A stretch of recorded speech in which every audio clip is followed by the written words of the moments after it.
And welcome to this online holiday extravaganza. I think we all deserve a little bit of an extravaganza online. It is, after all, December.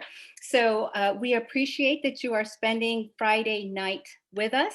Today, we're gathered together. You are actually strong supporters of Japan Society of Boston and really close friends.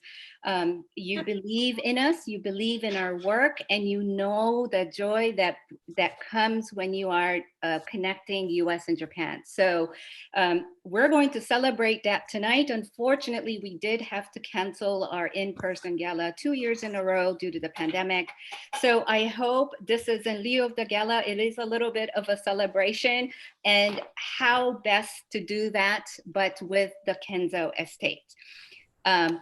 Before I introduce you to our chair, I wanted to say a little bit about Kenzo Estate. Kenzo Estate is nestled in the hills above the Napa Valley at 1,550 feet, and it encompasses 3,800 acres, 5 times the size of New York's Central Park. Only 150 acres of the unspoiled wild woodlands have been planted to vines. So protected within this preserves are spring-fed reservoirs, vernal pools, streams, and there's a diverse forest of conifer, oak, and manzanita. And you wouldn't be surprised to find wild boar, coyote, mountain lion, deer, turkey, and bobcat linger in the wilderness and are occasionally observed by the guests of the estate. So obviously it's not just the wine that is outside of the world. I think the whole land that Kenzo Estate is on is just magnificent. So with that said, I would like to introduce you to Bill Hunt, our chairman of the board, and Bill will be saying a little bit of his relationship with Kenzo, as well as he will be introducing our speakers tonight. So Bill, the stage is all yours. Thank you, Yuko. I'm just so pleased to see everybody. I think we came close to 80 people for tonight's tasting, covering, I think, 8 different states. So welcome, everybody. I see a lot of friendly and familiar faces. I see some new faces, which we love to see as well. You certainly tuned in for the right event. Just briefly, I won't take too much time, but I met Kenzo-san in Japan sometime around 2014 or so, I believe it was, and then got to get to the estate, his invitation, and saw that. In 2016, we invited him and his wife Natsuko to be the honorees at one of our dinner galas. Some of you, I'm sure many of you, might have been there.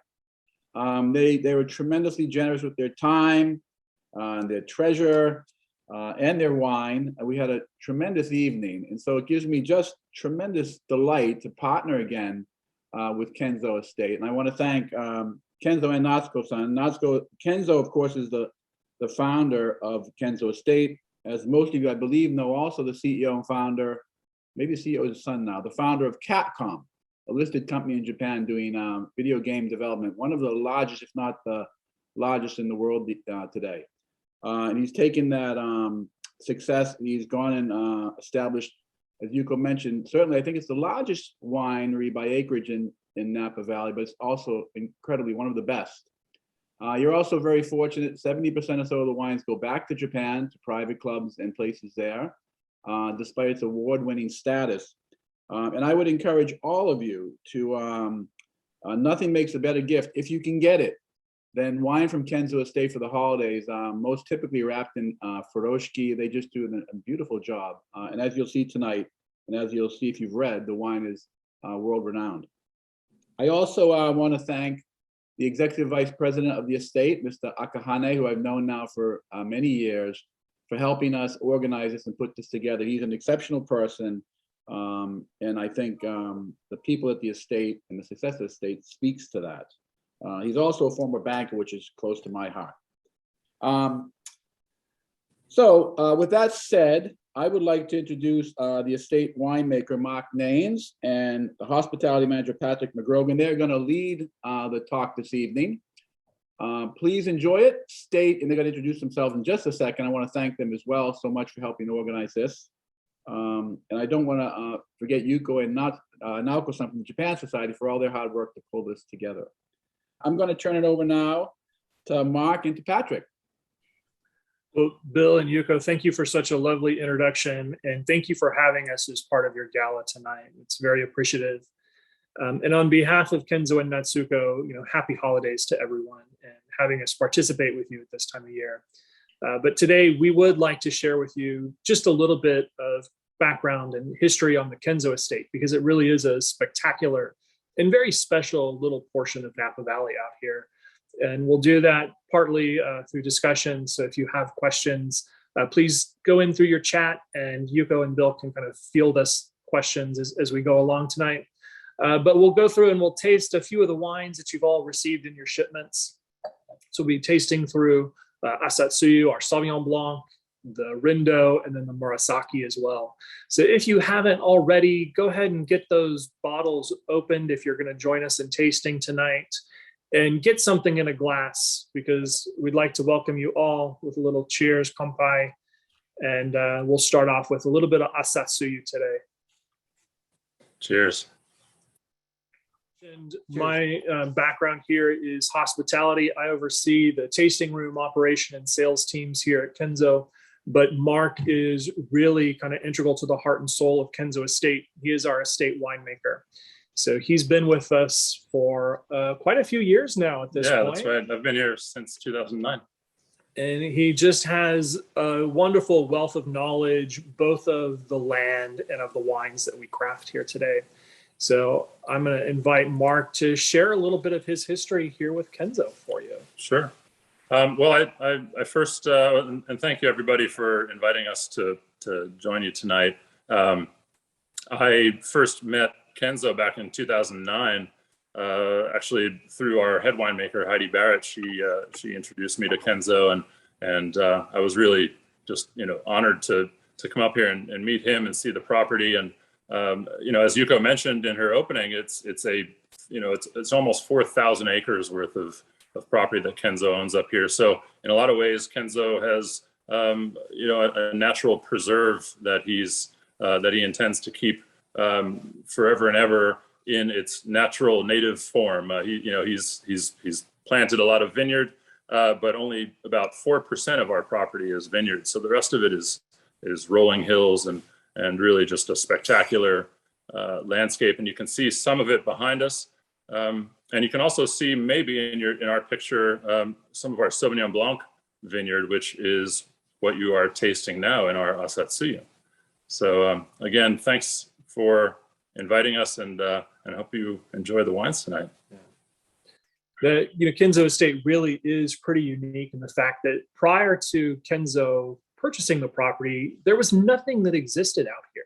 Right. So he really has undertook this conservatorship for the property and for the land itself to craft it into the 100-year legacy that he's beginning to create here. Right. So, really, can you speak to us a little bit about what has gone into the development of the property itself since 1990, since Kenzo purchased it?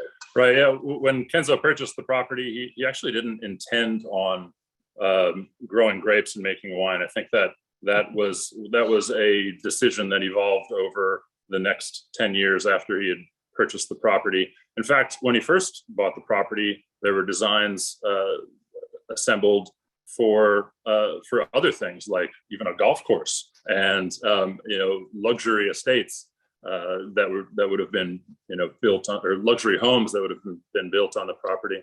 And through a process of elimination, he decided on planting vineyard, which made a lot of sense considering we're in Napa Valley and it's a kind of a wine capital of the world. And so in about 2001, Kenzo decided to start planting vineyard, and he hired David Abreu, who's a renowned vineyard manager and winemaker, as well as Heidi Barrett, who is our head winemaker, and the three of them got together and began this endeavor. Here, yeah.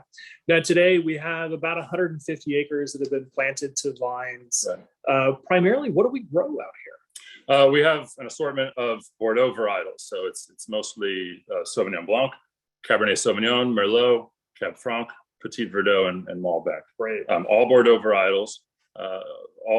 And we make several different wines, 4 reds that are all blends of those 5 red varietals, and a Sauvignon Blanc Asatsuyu, as well as a rosé of all those red varietals that we grow. Right. But any Chardonnay planted out there? No Chardonnay, no Burgundy varietals whatsoever. No Pinot. In fact, it's a property that would lend itself to growing Burgundy varietals, but to date and most likely into the future, we'll focus really on the Bordeaux varietal. That's fantastic. Yeah. So a lot of people know Kenzo wines for really just 2 main bottlings, the bottling of Asatsuyu and the one of Rindo, which are really what we consider to be our flagships. Right. Tell us a little bit about how they're crafted, because they're quite delicious. I don't know if anybody has tried the Sauvignon Blanc yet, but this wine, it just kind of speaks to me of pure refreshment. Yeah, and I think with Asatsuyu, with Sauvignon Blanc in general, it's an aromatic white varietal, and the first thing that you should experience of the wine is that aromatic that just kind of envelops you once you pull the cork on the bottle and pour it in the glass. It's really it's all aromatics, and you can imagine when we're making this wine in the tank room, you can imagine how that room smells through the course of fermentation. It's what you're smelling in your glass is what the entire winery smells like during harvest, during fermentation. So it's a pleasure to come to work every day and be enveloped by that aroma. Yeah. Now, being a winemaker, what kind of decisions do you have to undertake when you're developing a wine like Asatsuyu? Because it's not just straight Sauvignon Blanc. Right. So what do you think of when you're trying to bring different varietals together to craft something like this? Yeah, well, I mean, the first thing that really I have to consider is the grapes on the vine. And one of my first jobs in the production of these wines is to decide when we pick the grapes. And you can imagine that's a pretty important decision, one that really determines the quality of that wine moving forward. So I spent a lot of the time in the late part of the growing season, early part of the harvest, tasting grapes, walking up and down rows, and really assessing the fruit for its wine, readiness. And that's a pleasure because I'm riding on an ATV and I'm cruising up the rows and tasting grapes. It could be worse. And then beyond that, once we pick the grapes and get the fruit into the winery, then the process begins of making the wine. And really, to be honest with you, I love making Asatsuyu. It's a wine that, as I mentioned, just kind of envelops you as you walk into the winery. But also, it's a fairly quick turnaround, so we can pick the grapes and vinify the juice and get that wine into bottle within a 6-month time frame. So in 6 months, we're drinking the wine that we've from the grapes we've harvested. Yeah, not like with the reds; those take a little bit longer to craft. Right, Yeah. Exactly. The red wines, you have to have a pretty good memory to remember back when you pick the grapes. When it comes time to bottle the wine 20 months later, and then of course, when it comes time to actually release the wine to the public, that wine can be 3 years old by then. Yeah. So I don't know. Has everyone had an opportunity to get in there and taste this wine, this beautiful deliciousness? I mean, for me, the nose always really just speaks to this lush, ripe fruit. You get a lot of that kind of melony undertone, right? That little bit of stone fruit, right? And Asatsuyu, I think of Asatsuyu as my drink anytime wine. So a lot of these wines, people reserve a certain cab for dinner when they have a certain a steak on the barbecue, for example. But with Asatsuyu, I think you can kind of drink it anytime you want. It's a great breakfast wine, a great lunch wine, and a great dinner wine. So it's really versatile and a lot of fun to drink. So that is what makes Asatsuyu, to be honest, kind of one of my favorite wines that there is. Does anybody have any questions for Mark on how he treats Sauvignon Blanc, or maybe Mark, what is the property itself lend itself towards for growing Sauvignon Blanc or growing spectacular Sauvignon Blanc? Right. Well, this is Napa Valley, and it's very dry here during, as you well know, we've had a drought here for the last 6 or 7 months, and Asatsuyu does remarkably well in warm conditions. But what makes this property so conducive to growing Sauvignon Blanc is that it doesn't get quite as hot as the rest of Napa Valley. It stays cool. It has marine influence coming in from the San Francisco Bay. And so those growing conditions are key to growing good Sauvignon Blanc. You don't want to have it down on the valley floor where it cooks and gets too hot. So up here where it stays a little cooler. And then the diurnal shift, it could be 100 degrees during the day, but then 65 degrees, 60 degrees at night. That temperature shift is really great for growing a sensitive, thin-skinned aromatic wine. Yeah, I know. I like cool nights too, as well. I sleep a little better, so it's kind of like good for the grapes too. That's right. Yeah, it's good for the grapes. It's good for the soul. Yeah. Well, Mark, we haven't actually gotten to spend that much time with each other recently because you've been so inundated with harvest. Mm-hmm. But now that's pretty much concluded for you, right? All the fruit's been picked. You're kind of like winding the year down. Right. What was harvest like for you this year? Well, as you can imagine, harvest is the most exciting time of the year. It's also the most stressful time of the year. And I think, first of all, the 2021 harvest was and is going to be kind of a blockbuster vintage. I think it's for us, it was enormous. So that made my job really exciting. It was a great volume vintage, but the quality of the wines really are on par with these 2018s that we're going to try today, and other classic vintages that came before. But so 2021 is an exciting, a great vintage for us up here. Right. So for those of you that kind of follow wine speculation in Napa Valley, the 2018 was heralded as one of the best vintages of recent times. I think they got 99 points by Wine Spectator for that 2018 vintage. And Mark just let us know 2021 right up there with it. We'll be right up there with it. Yeah, you might want to keep your eye out, keep 2021 on your radar for when it's being released. Now, Yuko, has anyone popped in with any questions for Asatsuyu or questions on how Mark makes Sauvignon Blanc? It's actually not specific to Asatsuyu, but it is about white. What is the reason for not making Chardonnay? Good question. That is a great question, Yuko. Thank you for asking.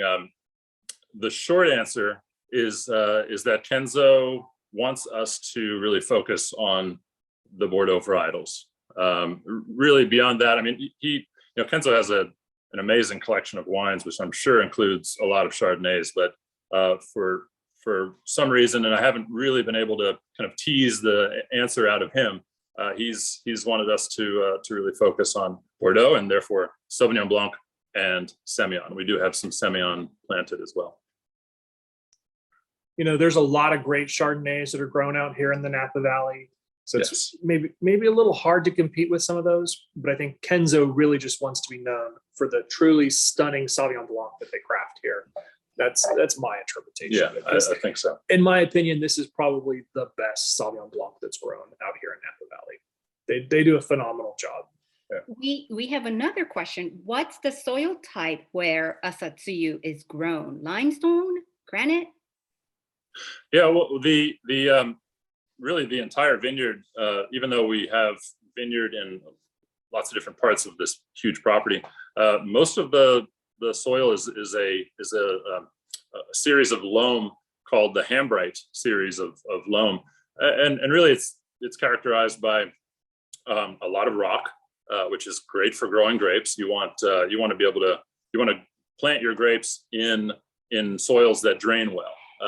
And of course a rocky loam like what we have up here, some dry, some white ash as well in certain parts of the vineyard, but mostly it's a well draining rocky soil, and that's fairly consistent throughout the vineyard, and it allows for the vines to send down a deep tap root, which allows them to go and find the water. So you can imagine in a year like this, when we had no rainfall, we still had a vineyard that was lush and green. And a lot of that is because of this established root system that we don't see, of course, that sends a deep tap root down to find the water sometimes, deep underground. Mm-hmm. And just an interesting side note, out here in Napa this last year, some producers, because of the drought, had their wells run dry. So, the drought is always a big concern. Climate change is a big concern here in Napa Valley. We are really starting to see a lot of impact from it. Right. But thankfully, the Kenzo estate is situated in this unique little area. We have a ton of natural water at our disposal, which helps us out tremendously. That's right. Along with everything that they apply viticulturally out in the vineyards and in their management practices. Right. And during harvest, when during the growing season and through harvest, we actually don't water the vines all that much. There's parts of this vineyard that we do not water at all. It's totally dry farmed, and that's, again, goes back to how the vineyard was planted and how we allowed that root system to establish. Yeah. Well, if you haven't already, I'd say go ahead and pull out your next wine, which today will be Rindo, the little red blend that we produce.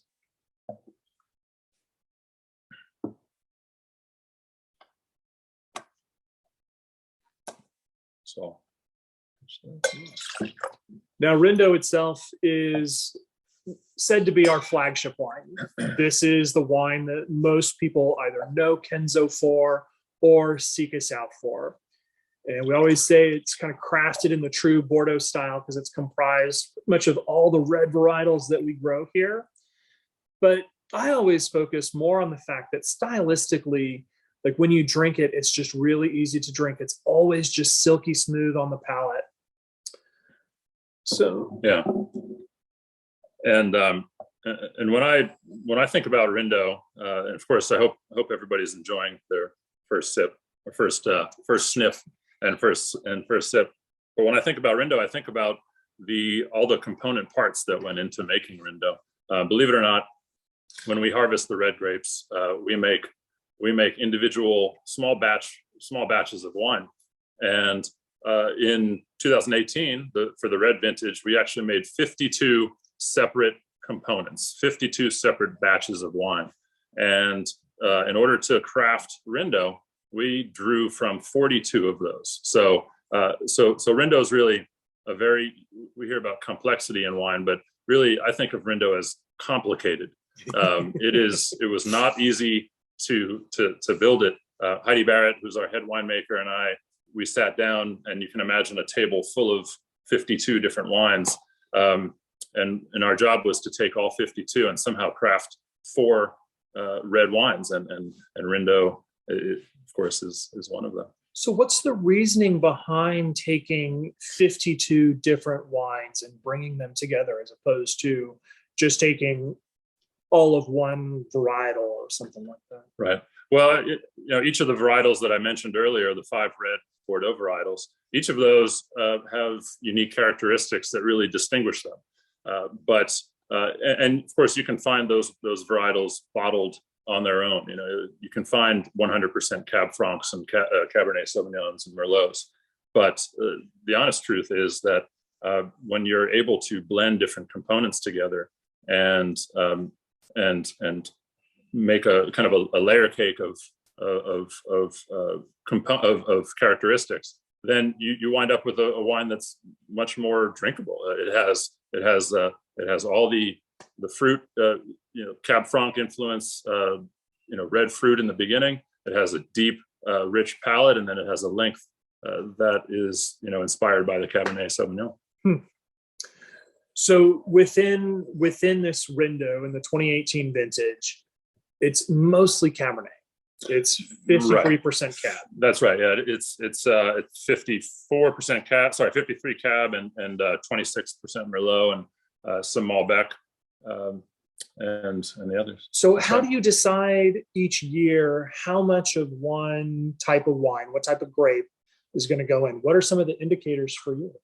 Well, we know every year that the Rindo is going to have a certain blend percentage that we target because we want it to be a majority of cab typically, but there's really no official guideline. You know, what the most important thing is what makes the best wine every year, and so when Heidi and I sit down to taste through all the components, we make a lot of different blend options and taste through them and decide which one is the best. Sometimes it takes several days to find the right blend. So you can imagine my job is pretty difficult. I have to taste wine a lot.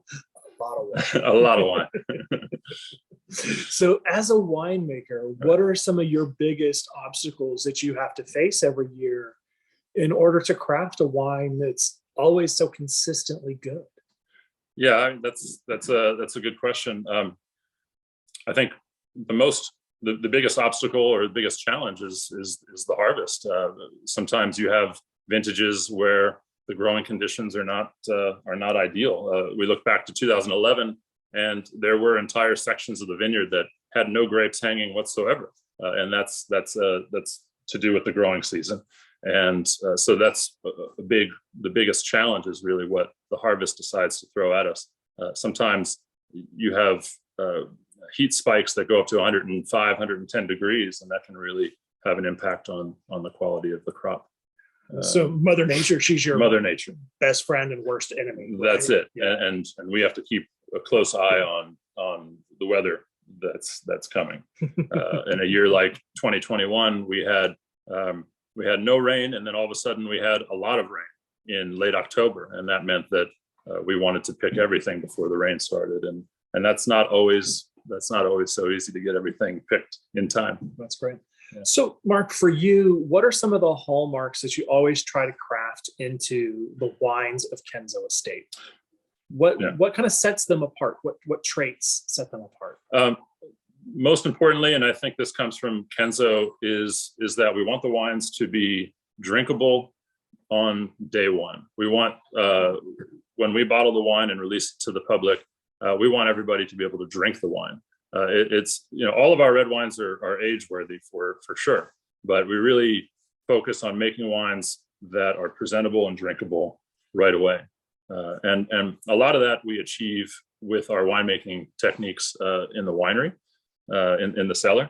And so that's really a kind of the main focus for us is making a wine that's drinkable and approachable today, right away. So when you say it's how you treat it within the cellar, is it how you what level of sugar you pick the grapes at, how you barrel it down? What are some of the things that you do? Yeah, we spend when we pick the red grapes, we put them through a sorting process, through an optical sorter, through a multi-stage sorting process, and then those grapes go into a tank, and the grapes stay in the tank for 7, 8, 10 days. A lot of wineries in Napa Valley will leave the grapes in tank for 20 to 30 days. And what we're achieving by keeping the grapes in tank for less time is a wine that's a little more well balanced. It's not too heavily extracted and tannic, and so it's drinkable earlier. Wines that sit on skins for too long can become overly extracted and tannic, and therefore will take longer to bottle age before they're drinkable. Yeah. To me, that the level of tannin that I always see in the Kenzo wines is really something that kind of sets us out apart from the crowd here in Napa anymore. It seems like so many producers leave that wine on the skins for so long, right, just to pull as much tannin out as they can, and they put it down in a big oak, and you lose a lot of the subtle complexity that Mother Nature actually gives us with that fruit, which I find you can still retain in these wines. And also another thing that sets us apart is the trend in Napa Valley is to have your all of your wines go into French oak, but 100% new French oak every year, and that can often be something that will take a wine and overpower it. So if you imagine the smell of a French oak barrel that's been recently toasted in the factory, it smells great, but then your wines it imparts those flavors and those aromatics to the wine, and can often become the main picture of a wine. And when we age our wines in French oak, we really want the oak to be the frame around the picture. We want the picture to be the fruit and the freshness of the wine itself. So being that you have such kind of a long history with Kenzo Estate and Kenzo the man, did he ever give you any indication like how he wanted the wines to kind of pair with food? Because believe it or not, Kenzo's a big foodie, right? He's a big wine lover, big foodie. He has a restaurant here in Napa and 5 in Japan. Like, what was the nature of food and wine for him? Yeah, I mean, it's a good question. I think, Kenzo was really generous with us in that he gave us all the tools to make the best wines that we could possibly make, and he didn't. Look at the vineyard behind us, and the winery is state of the art, and really beyond that, he didn't insist on the wine being one way or the other. He said to me and Heidi, we really want these wines to be the best wines in the world. And to be honest, Kenzo believes they are, and so do I. Beyond that, I think he wanted the property and the vineyard and the fruit and the wine to speak for itself. And they would naturally pair well with food as a result. Yeah. I think they do. They have a wonderful showcase for a multitude of different cuisines, just in their approachability. Rindo itself, I can just eat with just about anything.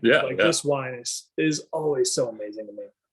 Right, and Merlot, which Rindo's has a lot of Merlot in it, and Cab. It's a versatile wine. It's, as I said, it's a complicated wine, and really it's a wine that is easy to drink and easy to pair with the whole assortment of different foods. With Rindo itself, though, I find that it has enough Cab that it pleases me as a Cab lover. But with all the other varietals that get mixed in, it really just kind of highlights and showcases all the subtle nuances for this great this wine. Now, Yuko, does the crowd have any questions on Rindo, the lovely red blend? Absolutely, we have lots of questions, so I'm going to fire them your way. So the first question said, I was told that single grape varietals age better. How does that compare with the Rindo and the Murasaki, which are multi-varietal? It's a good question. I would say that age worthiness isn't really defined by varietal so much as it's defined by the level of acidity in the wine, the level of alcohol in the wine, and several other factors. So our wines are all age worthy and they're all blends. So I think I think that's the kind of the short answer to that question. And really kind of as an aside, we go to the store and we buy wines that say Cabernet Sauvignon on them, but more likely than not, those are not 100% Cabernet Sauvignon wines. Those are blends, and a lot of wineries around the world, you can say Cabernet Sauvignon on your bottle, but it's not 100% of that one varietal. In fact, here in the United States, we can put we have to have 75% Cab in the wine to call it Cab. So the other 25% can be basically anything else that we choose. But that's something that's kind of missed when you go to the store and buy a Cab. You think you're buying Cab. Yeah, I think more importantly, you really have to get to know your producer for what it is that you're purchasing, and maybe thinking about laying down, because you really have to understand the style of wine as it was crafted. Was it crafted to age, or was it crafted to drink? Because you can definitely find 100% Cabernet Sauvignon that is meant to be drunk now, and if you were to hold it for 10 years, would not be very pleasing to drink. So you just really got to hone in onto that style that it was produced as. Yeah. We have a question about Heidi Barrett, perhaps the most famous winemaker in Napa. You mentioned working with her. What is it like working with her? Oh, well, it's a treat. She is very accomplished, as we know. She's made some of the most important wines in the history of Napa Valley. Heidi is responsible for some of the most famous. You might have heard of Screaming Eagle, for example. And you would think with all of that accomplishment and all of that fame within the industry, that she would be this larger than life figure. But in fact, she is every bit just a normal, cool, easy to work with person. And so I've enjoyed working with her since day one. She wants to hear everybody's opinion, and of course her opinions usually are the most important ones. And beyond that, she flies a helicopter to the winery to taste wine with me. So I think that just makes her something unique in this valley. It's an honor. It's an honor to work with her. I think is how I would sum that up. You have a hard job. So. It's a hard job. Tasting wine and helicopters. Exactly. There's nobody to pull you over when you're up at 2,000 feet above sea level. I'm going to switch the question a little bit. We have a question about the cork. It doesn't look like other wine corks. Right. What are they? Yeah, well, that's a good question, and they are the exact same thing as all the other wine corks that you buy, at least the natural wine cork. So we use a natural cork. It is the top grade that we can buy from our cork manufacturer. Of course, these corks are come from the bark of cork trees that grow in Portugal. But what makes our cork look a little different is that we don't. So the cork that you might see more often coming out of the bottle is kind of bleached. It looks whiter, more of a bleached color. We don't bleach our corks as much at the factory. We leave it in what we call a natural finish. So it is the same raw material, but it's a different process to produce the cork. And as you may or may not know, that all cork is coated with paraffin wax, so that a very thin layer of wax, so that you can manage to pull the cork out of the bottle when the time comes. But yeah, so that's the biggest.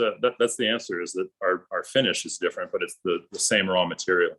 So is that just a aesthetic reasoning by bleaching it? It is an aesthetic, and also I think the idea is we're keeping it a little more closer to natural rather than bleaching it too much.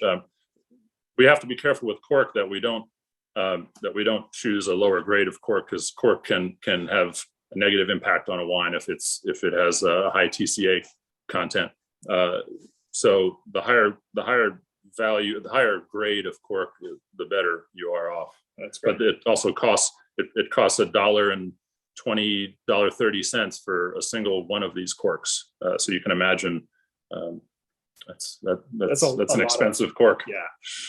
But worth it at the end. I mean, it's helping out the environment just that little bit by not subjecting it to, a bleaching process for aesthetics. Right. Yeah. And I think as part of that, as part of that conversation about corks, I mentioned corks come from Portugal. The bottles that we use come from France, and the foils on top of the bottle, the capsules or the foils, those come from Spain. And then the paper label, actually, I don't even know where the paper comes from, but it's an international bottle or international package. It takes a village to put a bottle together. It takes a planet. Yeah. Right. That's fantastic. We have a Rindo specific question that says it's about Rindo and age worthiness. What is the sweet spot of Rindo's drinking window in terms of the winemaker's target? It's probably different by age, different by year, but is there a general target? Well, I think Rindo is age worthy for decades. Is there a sweet spot? I know from a recent tasting where we tasted our first wines, the 2005, 2006, 2007 wines. Those were, and this was sometime last year, those wines were all tasting just fantastic. Whereas the 8, 9, and 10 vintages were not quite tasting the same, at that same kind of perfect prime aging level. So I'd say 05, 6, 7, those are tasting great now. And how old are those? Those are 15 some odd years old. But I think easily all three of those wines can go for another 10, 15 years easily. And then beyond that, we'll have to see, because we haven't gotten there yet. Yeah. But I think in general with Rindo, we always say, probably in its prime in the 5 to 7 year range. It doesn't require a good 10 years of laydown time. Mhm. It's not going to hurt it. No, right. But, even just giving a little time in a glass, letting it get a little breathing action going on, those wines kind of open up. So That's right. Yeah. Wonderful. We have more questions, but they are a little bit more general. And I'm sure a lot of people are saying, oh, I'm so curious about the next wine. So I'm going to leave those questions to the end. Absolutely. But, that's a great little interlude. If you have Murasaki ready and available, go ahead and let's get a little in a glass. This is one of my favorite wines of the moment. This 2018 Murasaki has only been out just for a little over a month now. And I think it's simply stunning.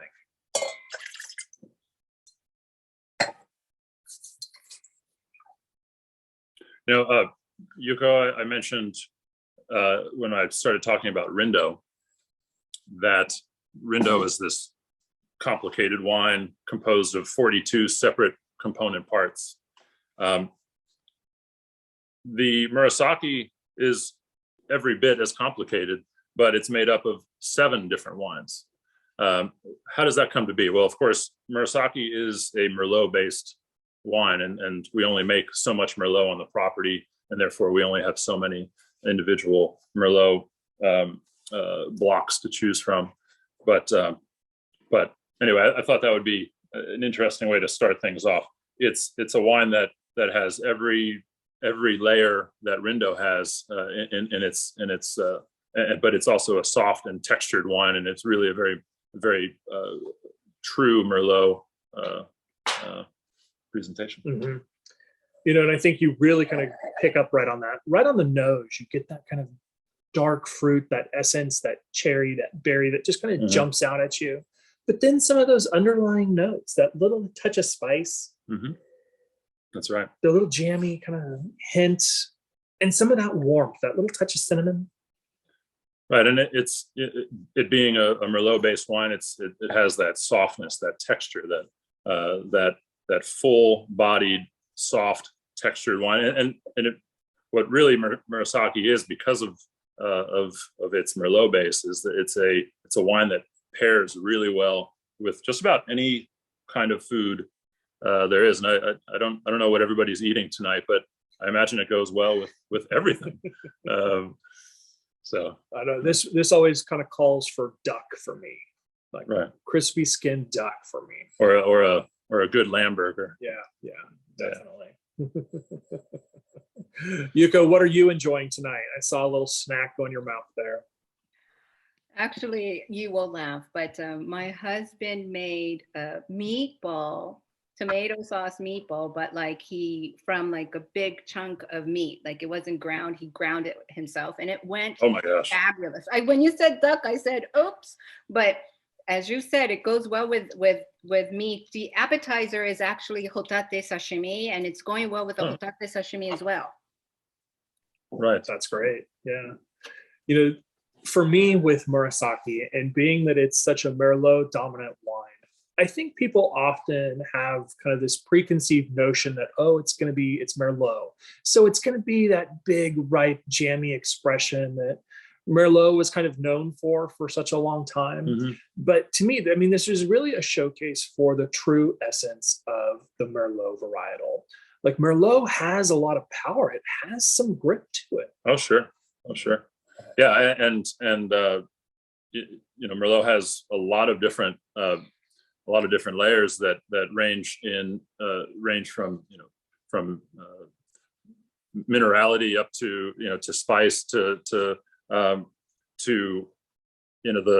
red fruits that we kind of pick up on the nose. So it has a lot of layers, and it's soft, and the texture of the wine, I think, is really the kind of the key component. Yeah, that lovely fruit up front, but that backbone of nice minerality. That's right. It's just a wonderful expression. Yeah. So Yuko, you mentioned that you had some other questions that were a little bit more broader. Maybe we can tackle some of those for you. Fantastic. But before I do, there's a specific question about Merlot, which I think is a great timing to ask right now. It says, actually, I'm so sorry. This is talking about Malbec. So general question, is the Malbec grape more classically used in blends, but not as a standalone? How do you contemplate a pure Malbec? Right. Well, I mean, I think in other parts of the world, Malbec is absolutely a standalone varietal. I think of Argentina, for example. Here we have a fairly small number of acres of Malbec, so we have kind of no choice but to use it as a blending component and a small percentage blending component. But our Malbec are these great big berries that are incredibly perfumed and aromatic. It makes a wine that's lower in alcohol, and so great kind of versatile blending tool for us. But I think in other parts of the world, you'll find Malbec, clones of Malbec that are much smaller berry, so much more concentrated, and therefore really can kind of stand alone more readily. Going back to corks, why corks as opposed to screw tops, such as the many fine Australian wines use these days? Right, that's a great question, and one of the reasons why we age our wines in French oak barrels is because the oak is porous, and so the wines go through a process of micro-oxidation, which is what aging is, and so that aging process transfers into the bottle. And the reason why we put a natural cork in there is because cork is also porous, and it allows for this very slow micro oxidation of the wine. So as you're aging wines in your wine cellar, really what's happening is they're slowly oxidizing and they're maturing, and you can call it what you want, but in the end, the cork allows for that slow, that micro oxidation, that passage of air, that exchange of air through the membrane. But of course, it doesn't allow for any sort of wine leak unless the cork itself is damaged. Of course. How has technology improved winemaking in the recent decades, if any? And we're not talking about expense reduction. We're more asking in terms of quality improvements. Yeah, that's a good question. I always say, from being not working in the production realm, just from an outsider viewpoint, I always say that one of the biggest changes in the recent decades is the level of sanitation that's applied towards winemaking now. Like, but I mean, Mark, you can probably speak to lots of different things that we do, right, that affect wine. Yeah, I mean, we've become more and more high tech. As when I first started in 2009, compared to this last vintage 2021, the amount of technology we've applied to the process has really evolved dramatically. For example, when we pick our red grapes and we destem them and sort them, we used to have a sorting table full of about 20 people hand sorting all of the stems out from the grapes as they went by. But now we have a machine called an optical sorter, which uses high-speed cameras to do that job for us. That's one of the many ways we've introduced technology. And as you can imagine, the job that an optical sorter does is still much better than the job that 20 people can do. And so we've evolved in that way. And frankly, with the shortage of labor, that's become an unfortunate, part of doing business here in the Valley. That's become sort of a necessary tool anyway. So it's improved our workflow, and it's also improved the quality of the wine. We have just a better sorting product. Now that we talked about technology, I think this is going to be a perfect question to ask, because I'm going to talk about Mother Nature.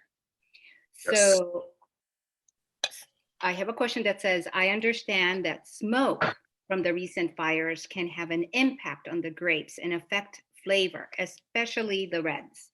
Has Kenzo Estate experienced any of that?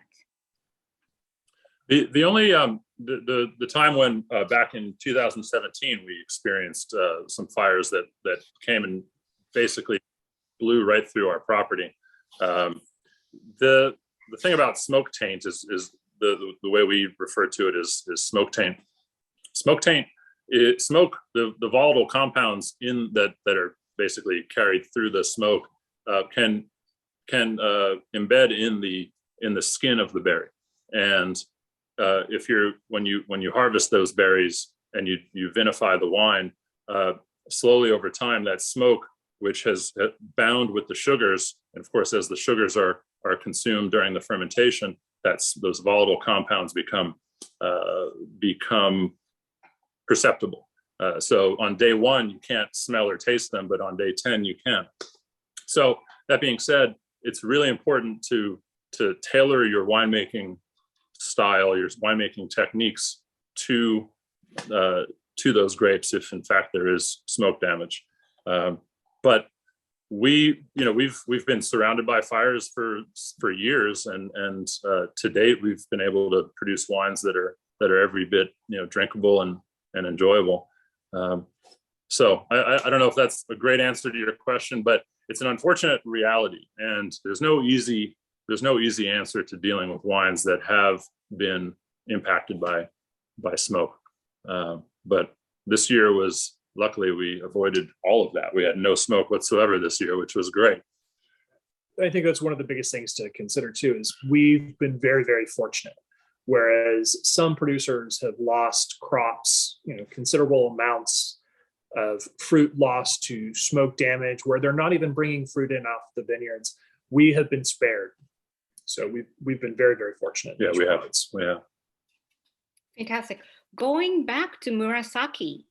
Murasaki is labeled proprietary wine, not Merlot. Was that a marketing decision or something more to do with labeling laws? Yeah, it's. I think it goes back to that the thing I mentioned earlier about labeling laws. Like we couldn't call Murasaki a Merlot because it doesn't have 75%. Sorry, it does, but in this vintage, but in prior vintages, it went back to, I think we had one year where it had 50% Merlot. I don't remember exactly all the blends, but basically it's always been a proprietary red, and so it remains as such. Yeah, I think that's the answer. And there might be a little marketing connotation too. You'll have producers in the valley that are part of the Meritage Society, or they'll do other ways to promote the fact that this is a blend. But we say proprietary because it's made in this style, and it's always meant to be made in this style. And it kind of goes back to just the expression that Kenzo wines are meant to have. This is a fantastic question to ask, I think, when we are comparing wines. It says Rindo is 53% Cabernet, Murasaki is 87% Merlot. Is the Rindo a better wine to keep and age? And the flip side, is Murasaki a more drinkable wine for now? Well, I think they're both. I think the answer is both of them are age worthy and both of them are drinkable. Yes. And I'm not saying that to be cheeky. I'm saying that honestly. I think the way we handle the varietals at harvest time and through fermentation, the acid levels that we carry all the way through to the bottle, these things allow the wine to mature and age for years to come. So I think the answer is there's no better wine to age and better wine to drink now. I think it's they're both on par. Mm-hmm. And you have to understand too that when it comes to wine, there really there should be no shame. So if you find that you really enjoy Murasaki versus Rindo or vice versa, you have to go with your gut instinct, because you're finding one thing more enjoyable than the other. So wine should be about fun and having enjoyment and drinking what it is that you like. Mm-hmm. Now, as the wines age, some of that little micro oxidation will take place, and things will open up within the wines. And like with Murasaki, we'll tend to see a little bit more of that fruit come out. The minerality will kind of tone down, those tannins soften just a touch. So you'll get a little bit more complexity to it. You'll start to see some of those windows open up. Right. So part of the journey, at least for myself with wine, is always watching how the wine evolves in glass as it's been opened. So from that first, 10 minutes through to 45 minutes as you're sitting there enjoying it, just seeing how it develops. And then also, if you're holding on to wine, is kind of checking in with it and opening a bottle every 6 months or so to see what traits are starting to become more apparent. Mm-hmm. Because, it's a natural, living, breathing thing. And it ages and matures and develops just like the rest of us. Well said. I love that. Just like the rest of us. We are actually going to go back and ask a question that is, I think, really relevant today. Speaking of labor shortage, do you hand pick all your grapes or do you use machines for harvesting? Yeah, we hand pick everything. In fact, the majority of the work that's done in the vineyard that pertaining to the vines and the grapes themselves is all done by hand. We have a team of anywhere from 30 to 40 people working in our vineyard all year round, and what we do is we have a crew of 15 to 20 people pick the grapes in the middle of the night when it's dark and cold, and so by the time I get here at 6 o'clock in the morning, give or take, the grapes are already here. And then I can start weighing them and getting them ready for the processing. But yeah. A lot of love goes into the hand harvest and out It's into all the done by vineyards. hand. Yes, it's an amazing feat to see these 40 gentlemen just combing through the vines all day during harvest. It's pretty amazing. Yeah, it is easily the hardest job that happens on a vineyard or winery property. Is what happens out in the vineyard. It's incredibly difficult work, and we could switch to machines, but we would never achieve the same quality as we do with in the vineyard with people. And as I mentioned earlier, we have a lot of technology in the winery that's kind of eliminated jobs. But to be honest with you, it was hard to fill those positions, and so the technology became necessary rather than preferred. And so now we're just kind of used to using the high tech stuff, which is it's fun to work with. Toys, yeah, toys. expensive, fancy, grape processing toys. We have a fun question that says, if you had to pick one, soil, weather, technology, people, and you had cork selection and you had to pick one, what would you pick? In other words, what's most important to you? What's the most important thing? I mean, boy, that's a tough question. Can you make phenomenal wine out of really bad grapes? No, that's I think probably my answer would be the vineyard and the people who work in it. I'm fine taking credit for the wines and how they taste, but there's no way for me to do the job that I do and that Heidi and I do without those 40 people who work in the vineyard. So I think I would point absolutely to them and to the grape, the berry that they grow. But I think they'd probably point at you too and say that without you, they couldn't do what they do. Right? Yeah, They might point at me with a certain finger. I don't know. I'm kidding. But I think they understand that what they do is judged by what I do, and so it is a relationship that's really important. And the person who asked just DM'd me, direct messaged me and said, "What a wonderful answer! Makes the wines even more beautiful." Yeah, thank you. And that's not just my opinion. I'll just follow up with that. If you ask Kenzo, he'll say the same exact thing. Oftentimes, it's Santiago, our on-site vineyard manager, and all of his team that get the attention from Kenzo, because Kenzo understands exactly what I just said. Yeah. Well, that's all the questions I have for now. Well, All right. wonderful. Well, Yuko, I just wanted to take a quick moment and say thank you for having us join you tonight. It's been a true pleasure to get to know you and Bill and each of your members. And I hope you think of Kenzo fondly through the holidays as you guys are enjoying these wines.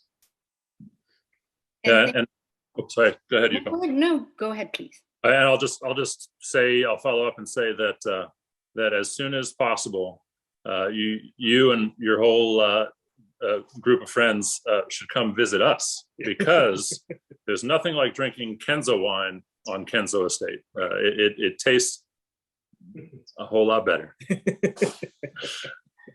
And thank Here, you. here. for Thank you, being gentlemen, so much. Yeah. So we now have 2 places to visit. Absolutely, Kenzo Estates when we're in the West Coast. And for those of you who come and visit us in the East Coast, I think at one point, Paul is still in the process of finalizing the Japanese garden portion of the Japanese house, and we should go and visit him in New Hampshire. So along with, obviously, we're in Boston. You are always friends and supporters of JSB. We love to see you. I am always open for coffee and a good conversation about US and Japan relationship. We have friends all over the United States, is I think how I would like to end this program. Once again, Kenzo Estate, Patrick and Mark, thank you so much for doing this for us. This was a beautiful. It was tough to have to cancel our in-person gala, but wow, this really was a fantastic evening for us. So thank you very much. Thank you all for your support. Yes, and thank you all for your support. Kenzo and Natsuko-san and Akahane-san and the team at Kenzo Estates. It was really wonderful. I hope everybody enjoyed it. Happy holidays. Happy holidays. Happy holidays. Thank you for joining us again. All of you, thank you for joining us. Thank you for giving us your time.